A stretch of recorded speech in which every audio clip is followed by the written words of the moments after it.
Ladies and gentlemen, boys and girls, thank you for being here today. And today we're going to cover why women, on average, are better investors than men. Stay tuned.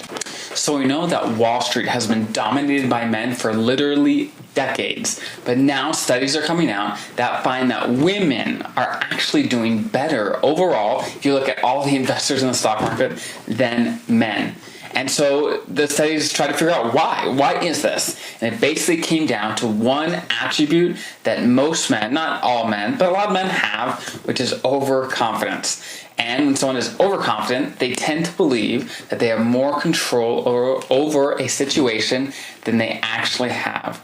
And when it comes to the stock market, this could be a very bad thing because we know that no one really has any control over the emotions of every investor in the stock market. So when we look at how women tend to invest, it is generally with more patience, and they tend not to be overconfident in their own abilities, but tend to rely on common rules of thumb that have been proven to work for generations, for decades, that they stick to, and they often trade much less frequently than men. So therefore they experience way less in fees and transaction costs, and this is primarily where they see the better results.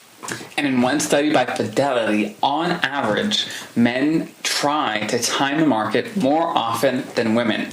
And we know that this does not work over a long period of time. There may be a mutual fund manager or someone out there that might predict a market crash or something like that, but over a long period of time, to be able to predict exactly what's going to happen is very difficult, almost impossible. So the rule of thumb is do not try to time the market. Professionals that is their full-time job cannot do it. So don't expect me or you or anyone else who doesn't focus on that full-time to be able to do it better than the pros. And the pros, like I said, can't do it. For them, it is impossible as well. So we have to focus on time in the market and not timing the market.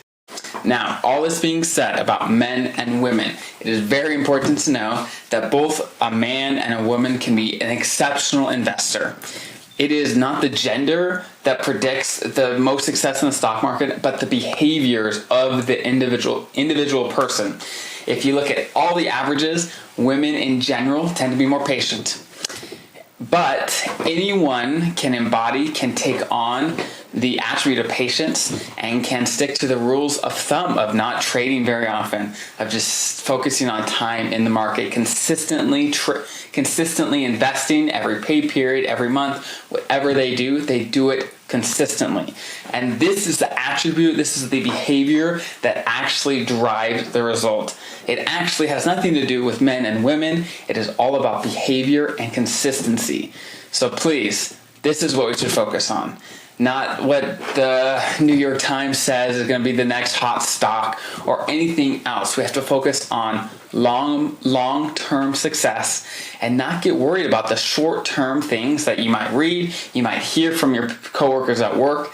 Don't listen to it. Focus on the long term. Now, if you want more details about this article, about the research, I will put a couple, links to my article as well as other articles that I reference as well. It's great information. And thank you again for being here and learning about investing and planning and setting goals for your future and how to get the most out of it to create a life that you love. So again, thank you for being here, and I will see you next week.